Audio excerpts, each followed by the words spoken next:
Hi, today we are talking about phrasal verbs in English language. So, what's a phrasal verb? The question is, what is a phrasal verb?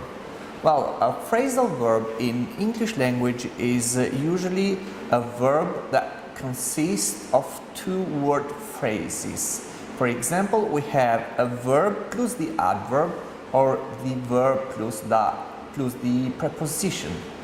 We have two types of phrasal verbs. We have inseparable phrasal verbs and separable phrasal verbs. Let's discuss first the inseparable phrasal verbs. We have these separable phrasal verbs where certain prepositions such as at, to, and for follow certain verbs. These prepositions are sometimes called particles. So the preposition at, to, and for is called a particle. These verbs are inseparable because the particle has only one possible position in this sentence. In most cases, the particle immediately follows the verb. However, some phrasal verbs can have a noun or a pronoun between the verb and the particle. With the phrasal verbs in the group, the particle does not change the basic meaning of the verb. So, let's see some more examples of inseparable phrasal verbs. We'll discuss the meaning of these phrasal verbs, and we also will have example of different phrasal verbs, how they are used in different sentences. So, the first phrasal verb I have for you here is care about. We can care about someone, or we can care about something. So what we mean by when we say care about someone or care about something? It means to hold someone or something dear, to prize someone or something. In the example, I really care about you, it means that I prize you, you are very dear to me. On the second example, I care very much about you, about my family.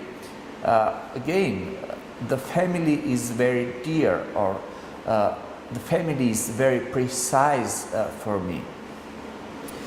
The second meaning of care about is to have minimal regard for someone or something. So the example is, don't you care about animals? And the other example is, I care about what happens in Washington, which means that I have at least minimal regard for something or for someone. In the first case, it's excuse me, I have the regard for the animals. And the second example is, I have the regard for what happens in Washington. The other verb is consist of. It means to include people or things, to be made up of people or things. For example, if we have bread, then we want to excuse me. If we have a bread and we want to say what the bread consists of, then we can say this bread consists of flour, water, sugar, and oil.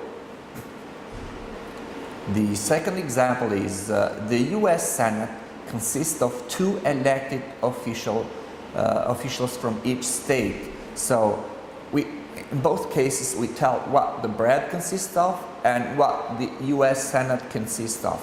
The first example is the bread consists of flour, water, sugar, and oil. And the second example is that the US Senate consists of 2 elected officials from each Senate. The next example is listen to something or listen to someone. When we say listen to someone or listen to something, we want to say you have to pay attention to and hear someone or something. For example, when I want to make you pay attention to me, I can say, listen to me. Or I want to listen to his speech. So in both cases, we want to pay attention or we want to hear someone or we want to hear something. The next inseparable phrasal verb is depend on. What do we mean by depend on? When we say depend on, we mean to rely upon someone or to rely upon something. For example, can I depend on you to do this right? And children depend on their parents. So we say, can I depend on you or can I rely on you to do this right? And children rely on their parents. Parents are responsible for their children. The next verb is differ from. We can differ from something, for example.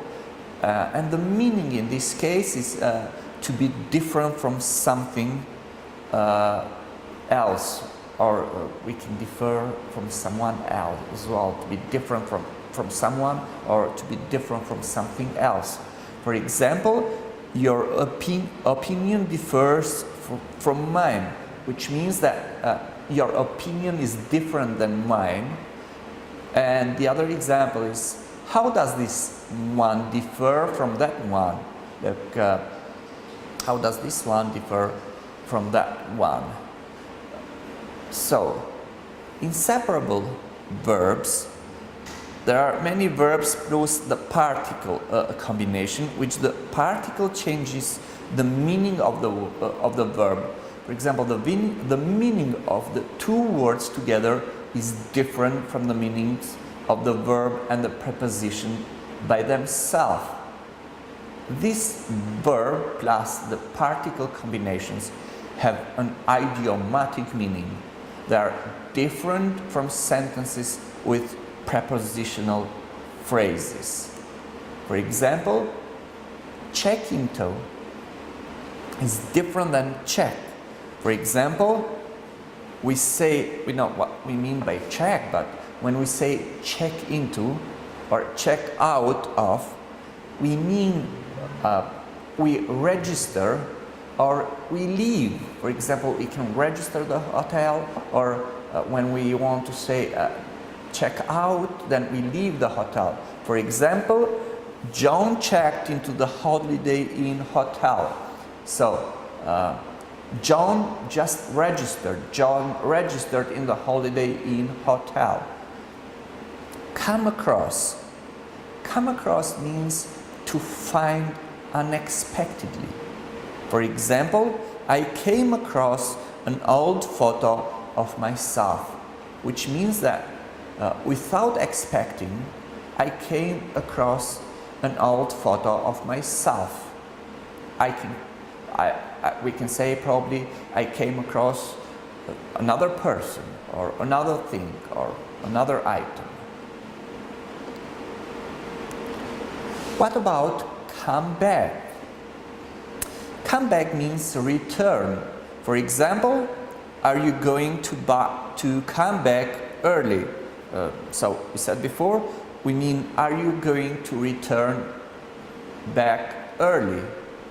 Drop by, for example, drop by or stop by. The meaning of drop by or the meaning of stop by is to visit. We can visit someone, we can visit something, we can pay a visit to someone, or we can pay a visit to something. For example, My neighbor dropped by today.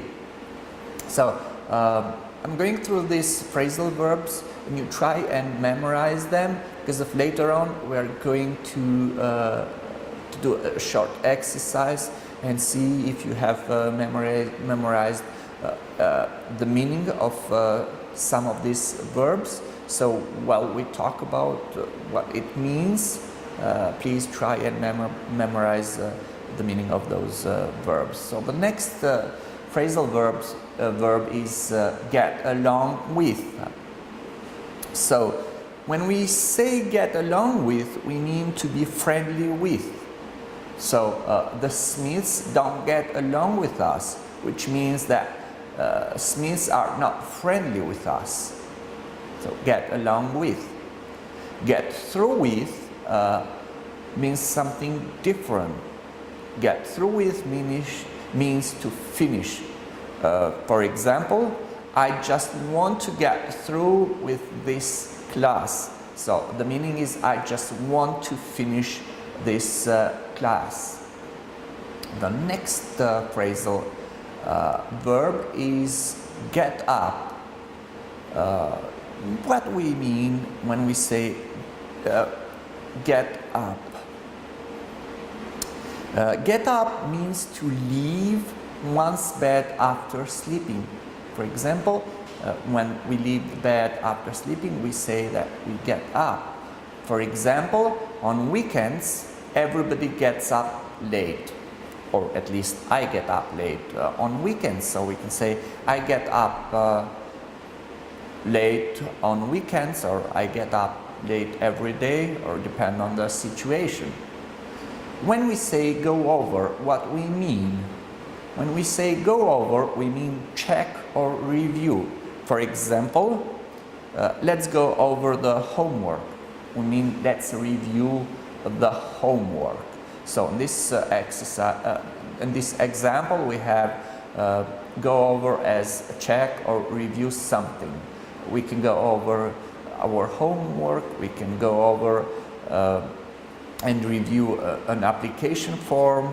We can go over and review our homework, as we said before, and so on and so on. The next verb is go through. The